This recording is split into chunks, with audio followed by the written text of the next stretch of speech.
This program is about basic water safety for children. The Johns Creek Fire Department has a swift water team that has seen and participated in many close calls and rescues that have been around bodies of water. Did you know that drowning is the second leading cause of death for children under the age of 14? The City of Johns Creek wants to ensure that you, your family, and your friends have an enjoyable experience around pools and along the Chattahoochee River. Most of what we're going to talk about today are common sense guidelines. However, sometimes having too much fun, not paying attention to details, and the use of alcohol throws common sense right out the window. Please remember that being around water can have serious, even fatal consequences if you're not careful.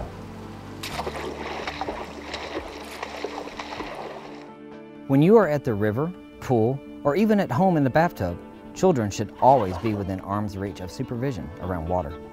Even children who know how to swim need to be supervised, and they should always swim with a buddy. For pools, frequently remind your children of the 3 rules for pool safety. No running, no diving except in approved areas, don't leave children unsupervised. If you notice your children are fatigued or disoriented, get them out of the water immediately. While swimming accidents can happen at any time, they are most likely to occur if your child is tired or confused or cold. In a pool emergency, jumping in to save a friend should be considered only after you attempt the use of a life ring or rescue hook. Especially with young children, drowning can happen in as little as 2 inches of water. So if you have a wading pool at home, be sure to empty it each day when the kids are done playing. Lastly, have a plan for what to do in an emergency. Keep a phone nearby so you can call for help. Water parks seem to be more popular than ever these days. If you take your children to the water park, make sure you evaluate which areas are appropriate for your children's age and skill level. And when you're out on Chattahoochee, here are some river safety guidelines. Tell someone where you are going to put in, what time you're putting in, and when you are expected to be off the river. Know everyone's swimming ability and your limitations in dealing with moving water. Keep your adult to children ratio low. The adult should be able to assist in an emergency. Remember landmarks or river markers when you pass them to use as a reference if you get in trouble. Mile markers, bridges, golf courses, and other easily identifiable features can aid in your rescue. Life jackets are for your protection. They should be worn by everyone in your craft. Life jackets should be worn by all children. They should be worn for people who are not strong swimmers and anyone else who's not comfortable around a river.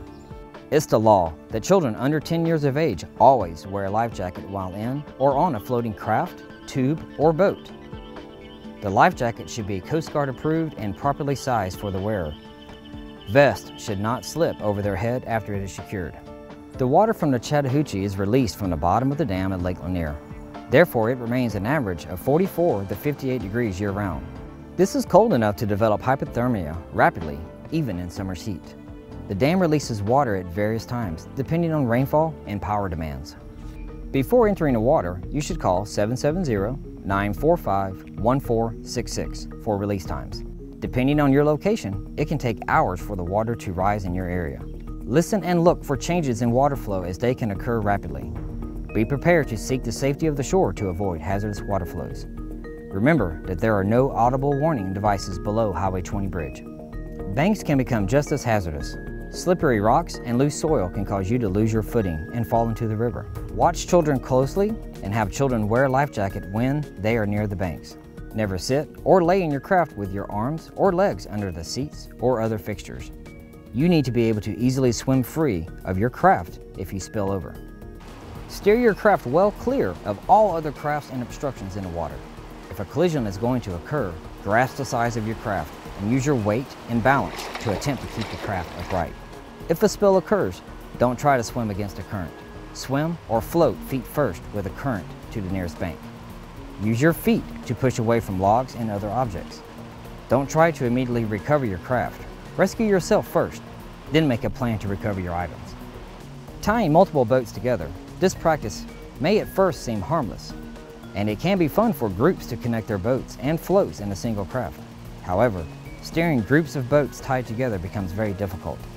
They go wherever the current takes them.